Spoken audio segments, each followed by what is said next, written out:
আই, তোক নোকোৱাকৈয়ে বহুদূৰ গুচি আহিলোঁ। ইমান যন্ত্ৰণা সহিব নোৱাৰিলোঁ অ। ক'ৰবাত মোৰো পাক লাগিল।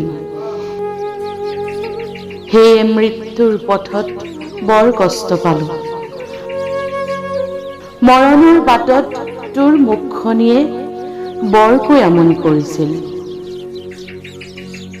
এটুপি পানীৰ বাবে প্ৰাণে হাহাকাৰ কৰিলোঁ। উফ, নোৱাৰো আই। জীৱন, জীৱ, প্ৰাণ মাগিলোঁ বিদায়। আই, তোক নোকোৱাকৈয়ে বহুদূৰ গুচি আহিলোঁ।